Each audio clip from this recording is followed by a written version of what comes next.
Have you ever considered getting solar, whether it's to go off the grid or just to reduce your power bills, or you just want to be able to have something to back up in case the power goes out? If you're looking for that, you gotta stick around and listen to the rest of this interview with Doug. And don't forget to hit the like button and the subscribe button to keep getting these videos as they come out. Hello, I'm here with Doug. We're going to do an interview. He's got his own solar system, so we'll be discussing what lessons he's learned and some issues in working with solar that he's encountered through the time that he's done it. His system is a do-it-yourself system, so it'll be from that aspect, but he also has a lot of experience working with and understanding it, working with the different solar companies and some of the issues that way. So with that, let's get going. Sounds good. Hello. And so the first question there, of course, is when and why did you get on the path towards solar system? Well, about 1992, I came across a hard copy of a magazine called Home Power. Started production in 1970, went for 188 issues until the couple, who were basically hippies at the time in the 70s, but they got really, really good at it, they passed away. And they carried it on for about a year longer, and they did 4 issues a year. So I have about 2/3 of the hard copy. So I read every single one of them, and I have every digital issue, PDF. And they were the vanguard for the do-it-yourself and solar power. They're across the country, people just followed them, ate up their information, and they did reviews on product, they did tutorials, etc. That's where I started the interest. I lived in Utah at the time, and solar panels were very expensive in the 90s. We're talking $5 to $10 per watt. Oh, wow. So if you had a 100-watt panel, and there weren't any in that time frame, it was $1,000. I went to a class up in the state of Washington, put on by SEI, Solar Energy International, and they're still a training corporation. Okay. Spent a week up there. It was $500 for the class for 5 days. Took my wife, she did something in the Airbnb, and I went to class and learned ins and outs. Came home, and I then designed my system for the panels, the inverter, and the batteries, and installed it in 2000, and that was phase 1. Now, over the course of time, I've done phase 2 and phase 3. We'll get at that later. So what was the first hardware project that you did? Before that one, I started with a 18-watt Chinese panel. Huge one. 18, but it cost $150. Okay. And I bought a $110 Trace 10-amp charge controller at that time. And this is late 90s. Okay. And I had a 12-volt battery sitting around in the garage. And so I wired it up out in the garage. There were no lights, no power. I did a switch like this for the DC. And I got buy-in from my wife because when I was gone once, the grid went out. And she went looking for a flashlight or a lantern or something, couldn't find it, so she goes out to the garage, and you know when the power's out, you walk in the room, you just flip the switch?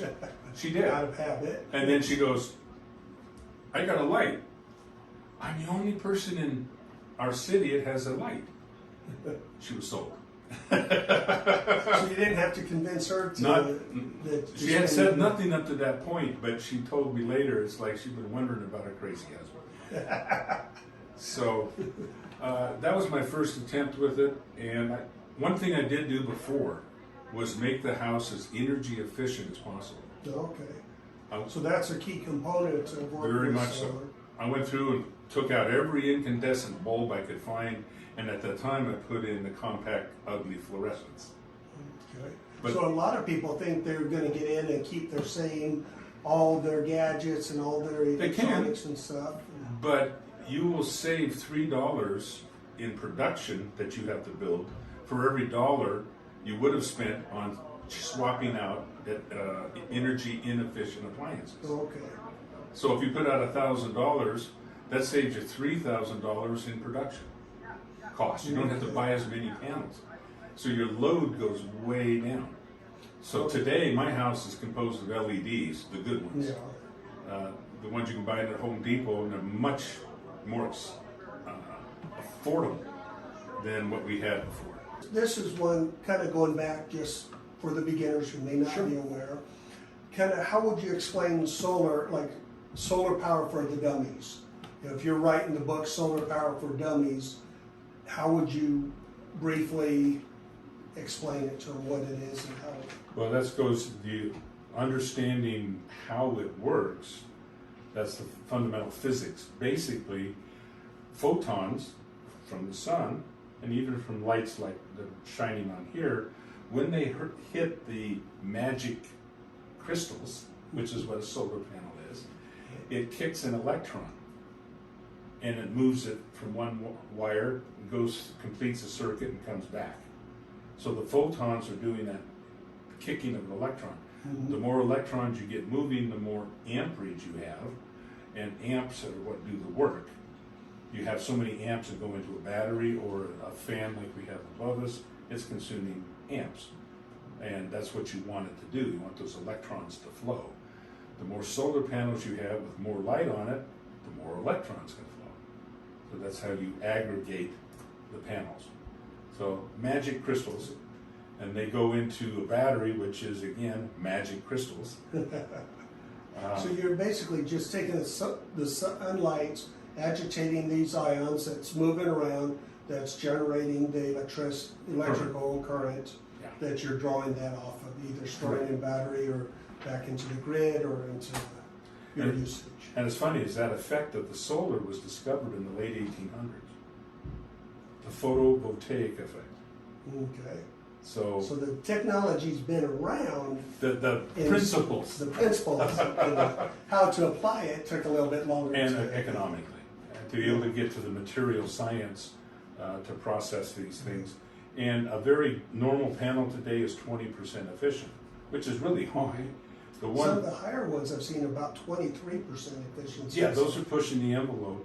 And the new research, some are pushing 34%. Yeah, I recently they're still saw, lab-based. I think MIT had one, they were saying it was as high as 49%. Yeah, again, But there again, it's cost effective, this is a research facility in a lab doing it, not worrying about the cost. well, the space program, when they put up satellites, they use solar cells. Mhm. Well, the early satellites they put up in the 60s, they were putting up panels that were less than 1% of efficient. Wow. And they were thousands of dollars per watt. That's the only source of power they could put up there. It was renewable. You Yeah. can't run an extension cord up. That's kind of a long Small stretch. stretch. So if you look at a pipeline of technology improvements, we're moving along quite good, really, if we're getting 20 and 25 nominal on current production. Okay. So that's, so if we could increase it to 20 or 30% effective, then that would be a massive boost in Yep. production. Oh, one technology is called bifacial. Normal solar panels that face towards the sun are unifacial, one Okay, side. The new ones now they put glass in them that sunlight can hit it from either direction. Okay. Where's So this you good? put it like a big sail. No, you still put it up 45 parallel, but Or you let's put a say, mirror behind it, no, or no? snow. In the wintertime, Okay. snow will reflect sunlight Yeah. off the backside. Even any reflection will pick up, and they're finding 20, 30% improvement in production. Okay, just by doing that, and so you let the snow fall On the ground. for a ground, then you just Leave it there. It has to be 3 feet above the ground to Okay, be so noticeable. this is going to be something basically a ground mounted Yes. system. Yeah. Okay. See, there's That would various be- permutations. Yeah, that would be a significant improvement, especially in wintertime where your normal production goes down so Very much. And my fourth array I want to put up, I want to put it over a pergola over my deck on the west side and be Okay. bifacial. Yeah. So they're 4,000 watts, 10 panels, they're 410 watts each. 410, boy, they're getting. Yes. I thought you- And the it was cost, $250. $2,300, including shipping. Okay. So that's, See, again, you start, yeah, it's the logistics sergeant in the Army, you know, he's like,